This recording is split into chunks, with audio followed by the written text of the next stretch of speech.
क्या कारण है? तो शिव पुराण कहती है महाराज, जब किसी जीवात्मा को लेकर जाया जाता है, ये नियम था बेलपत्री के पेड़ का। काय का नियम था? ध्यान देना जरा। ये नियम था कि बेलपत्री का पेड़ जहां पर मिलता था, अर्थी को वहां थोड़ी देर विश्राम दिया जाता था कि इस बेलपत्र की छांव में जो शरीर पड़ा है वो भगवान शंकर का हो गया। अब तो केवल मात्र ले जाकर आग लगाना है। कहते हैं, गरुड़ पुराण कहती है 10 दिन तक जीवात्मा मरने के बाद घर की अटारी पर रहती है। कितने दिन? जम के बोलिए। 10 दिन तक जीवात्मा घर की अटारी पर रहती है। शिव महापुराण की कथा कहती है, गर्ग संहिता कहती है, लिंग पुराण कहती है, नर्मदा पुराण कहती है और अग्नि पुराण कहती है। महाराज पद्म पुराण में भी व्याख्यान मिलता है कि जीवात्मा 10 दिन तक जब घर की अटारी पर रहती है, मुर्दे को जब लेकर जाते हैं तो जीवात्मा उस स्थान तक साथ जाती है जिस स्थान पर विराम दिया जाता है। इसके बाद जीवात्मा शमशान में प्रवेश नहीं करती, वहीं से जीवात्मा उस व्यक्ति के घर पहुंच जाती है।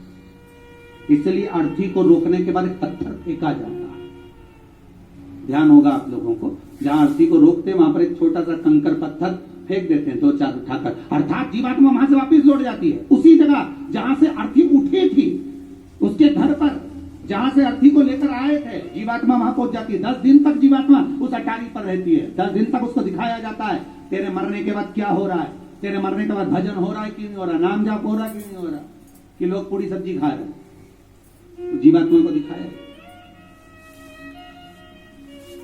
कई लोग आज तक दुनिया के लोगों को नहीं मालूम कि अर्थी को क्यों रोकते हैं बीच में। कारण क्या? बच्चे भी पूछते हैं, यह क्यों रोका था, काय के लिए रोका था?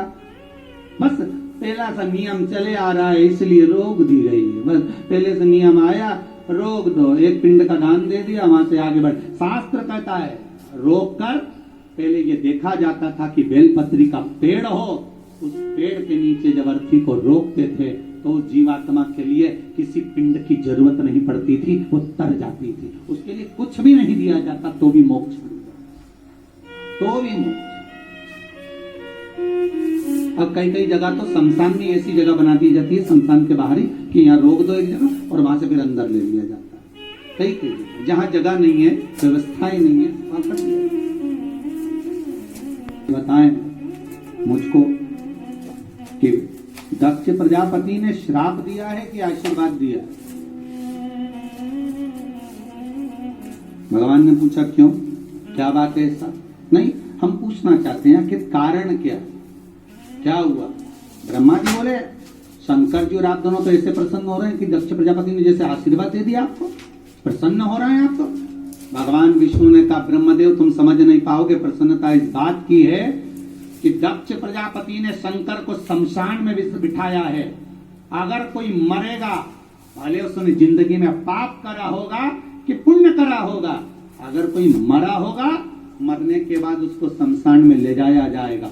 अगर शमशान में शंकर रहेंगे तो ना जाने कितने नरकों तो शंकर यूं ही काट देंगे उस जीवात्मा के। इसलिए मुझे प्रसन्नता है कि पापी से कई लोग कहते पापी से पापी भी तर जाता है क्या?